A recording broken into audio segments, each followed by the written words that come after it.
Assalamualaikum warahmatullahi wabarakatuh. Saya M. Fajrimanto dengan NIM 2014030055 akan menjelaskan tentang manajemen keuangan dalam mata kuliah Tata Laksana Manajemen Pendidikan. Pada dasarnya, manajemen keuangan mempunyai dua unsur, yaitu manajemen dan keuangan. Menurut Arianti, manajemen adalah proses perencanaan, pengorganisasian, pengisian staf, pemimpinan, dan pengontrolan untuk optimasi penggunaan sumber-sumber dan pelaksanaan tugas-tugas dalam pencapaian tujuan organisasional secara efektif dan efisien. Menurut Lawrence J. Hittman, dalam bukunya Principles of Managerial Finance, menyatakan bahwa finance can be defined as the art and science of managing money. Keuangan dapat didefinisikan sebagai seni dan ilmu pengetahuan dari pengelolaan uang.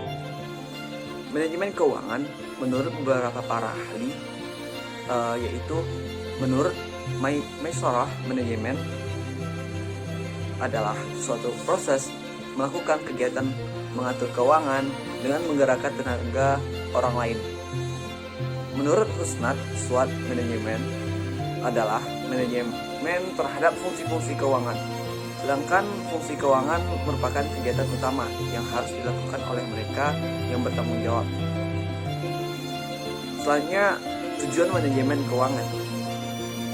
Tujuan utama manajemen keuangan adalah memberikan arah kepada organisasi untuk memaksimalkan sumber daya yang ada secara efisien untuk meraih tujuan. Tujuan dari manajemen keuangan dapat terlihat dari dalam proses penilaian yang dilakukan oleh pasar uang. Dalam hal ini, tujuan utamanya yaitu memaksimalkan kekayaan pemegang saham. Tujuan manajemen keuangan meliputi beberapa hal, yaitu yang pertama, memaksimalkan keuntungan. Seorang manajer keuangan tidak menjamin keuntungan dalam jangka waktu yang panjang sebab ketidakpastian bisnis. Tetapi perusahaan bisa mendapatkan keuntungan yang maksimal bahkan dalam jangka waktu yang panjang apabila manajer keuangannya mengambil suatu keputusan keuangan yang tepat secara menggunakan keuangan perusahaan dengan baik.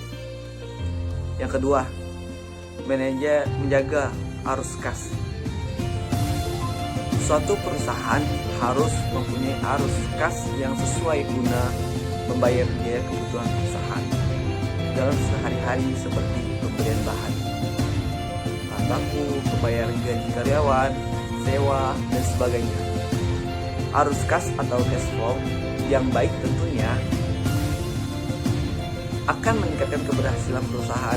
Oleh karena itu, perusahaan harus mampu menjaga cash flow ini untuk tetap positif. Yang ketiga, mempersiapkan struktur modal.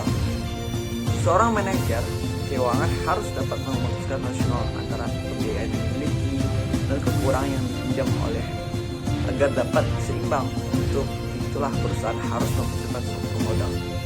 Yang keempat, pemanfaatan keuangan yang tepat. Manajemen keuangan harus bisa memanfaatkan keuangan secara optimal dan perusahaan harus tidak berinvestasi keuangan perusahaan dalam proyek yang tidak menguntungkan bagi perusahaan. Yang kelima, memaksimalkan kekayaan. Menjadi seorang manajer dalam hal keuangan dituntut agar mampu memberikan dividen yang maksimal kepada pemegang saham. Selain itu, dia juga harus berupaya dalam meningkatkan nilai pasar. Sebab nilai pasar saham secara langsung berkaitan dengan kinerja perusahaan. Selanjutnya yaitu meningkatkan efisiensi. Manajer atau manajemen keuangan mencoba meningkatkan efisiensi semua departemen perusahaan. Distribusi keuangan yang tepat dalam semua aspek akan meningkatkan efisiensi seluruh perusahaan. Yang ketujuh, mempertahankan keberlangsungan hidup perusahaan. Perusahaan harus dapat mempertahankan atau bertahan di dunia bisnis yang kooperatif. Seperti sekarang perusahaan seorang manajemen keuangan harus berhati-hati saat membuat keputusan keuangan. Sebab apabila salah dalam mengambil keputusan, bisa saja perusahaan bangkrut atau rugi. Yang C atau yang ketiga adalah fungsi manajemen keuangan. Fungsi utama dari seorang manajer atau dalam hal manajemen keuangan yaitu merencanakan, mencari serta memanfaatkan dana dengan berbagai cara dalam memaksimalkan daya guna dari operasi perusahaan. Mengenai fungsi manajemen keuangan, ada beberapa hal. Itu yang pertama, planning atau perencanaan keuangan. Hal ini meliputi perencanaan arus kas serta laba rugi perusahaan. Yang kedua, budgeting atau anggaran, yaitu perencanaan penerimaan serta pengalokasian anggaran, biaya serta efisiensi memaksimalkan dana yang dimiliki oleh perusahaan. Yang ketiga yaitu controlling atau pengendalian keuangan. Hal ini merupakan melakukan evaluasi serta perbaikan mengenai keuangan serta sistem keuangan perusahaan. Yang keempat, auditing atau pemeriksaan keuangan, yaitu melakukan audit internal berdasarkan keuangan perusahaan yang ada supaya sesuai dengan kaidah standar akuntansi serta tidak terjadinya penyimpangan. Yang kelima, reporting atau pelaporan keuangan, yaitu menyediakan laporan informasi mengenai kondisi keuangan perusahaan serta analisis rasio laporan keuangan. Yang D, dalam poin D, prinsip-prinsip manajemen keuangan. Kita memiliki 7 prinsip dalam manajemen keuangan, yaitu yang pertama, accountability atau yang bermaksud itu kewajiban moral atau hukum yang melekat dalam individu, kelompok atau perusahaan untuk menyebutkan bagaimana dana, alat-alat atau wewenang yang diberikan pihak ketiga. Yang kedua yaitu konsistensi. Sistem dan kebijakan keuangan dari organisasi harus konsisten dari waktu ke waktu. Yang ketiga yaitu kelangsungan hidup. Agar keuangan terjaga, pengeluaran organisasi di tingkat strategi hingga operasional wajib sejalan atau disesuaikan dengan dana yang diterima. Yang keempat yaitu transparansi. Perusahaan harus terbuka mengenai pekerjaannya, menyediakan informasi yang berkaitan dengan rencana dan aktivitasnya kepada orang yang berkepentingan. Yang kelima, standar akuntansi. Sistem akuntansi dan keuangan yang digunakan perusahaan harus sesuai dengan prinsip dan standar akuntansi yang berlaku di Indonesia. Yang keenam, integritas. Dalam pelaksanaan aktivitas operasionalnya, individu yang terlibat wajib memiliki integritas yang baik. Yang ketujuh, itu pengelolaan. Perusahaan harus dapat mengelola dan menggunakan dana yang telah diperoleh dengan baik dan menjamin bahwa dana tersebut digunakan untuk mencapai tujuan yang sudah ditetapkan oleh perusahaan. Yang dalam poin E, perencanaan manajemen keuangan. Perencanaan keuangan adalah proses perencanaan atau membuat perencanaan keuangan terkait dengan kebutuhan dana, pengadaan dana, penggunaan dana, dan metode analisis laporan keuangan yang akan digunakan dalam organisasi.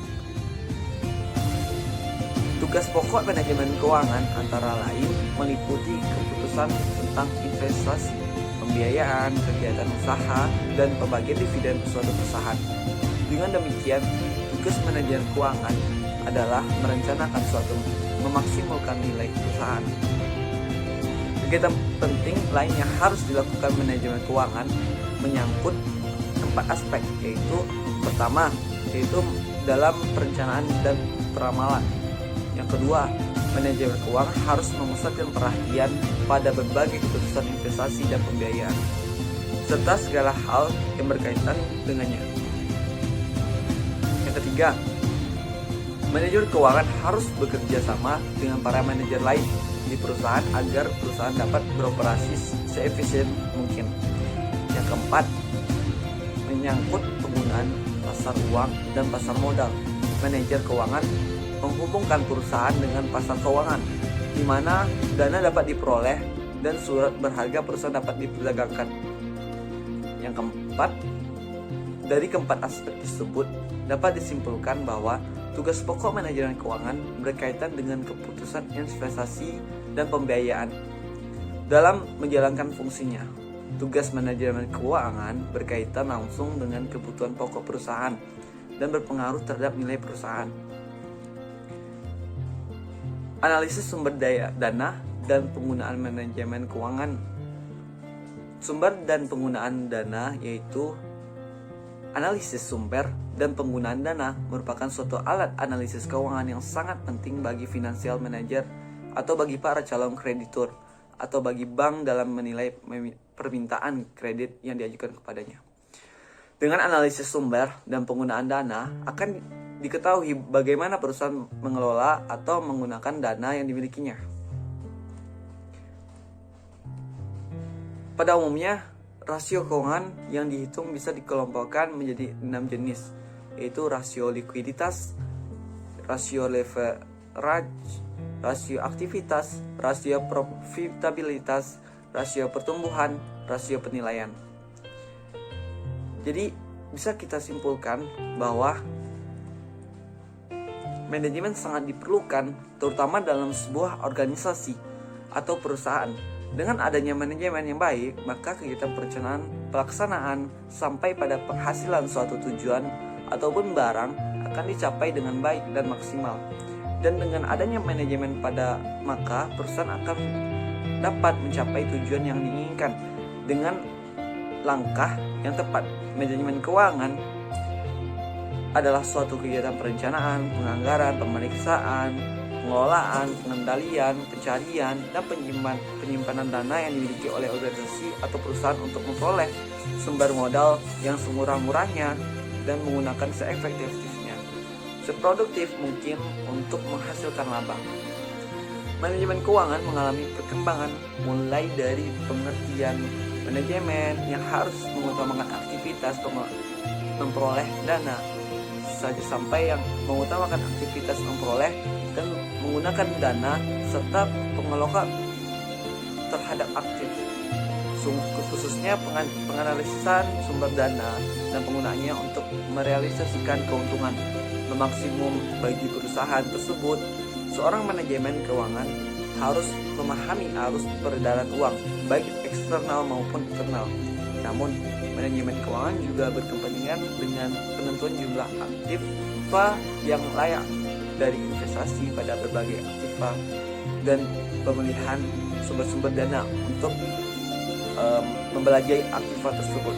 Untuk memperoleh dana, manajemen keuangan bisa memperoleh dari dalam maupun luar perusahaan. Sekian penjelasan materi dari saya. Saya akhiri. Assalamualaikum warahmatullahi wabarakatuh.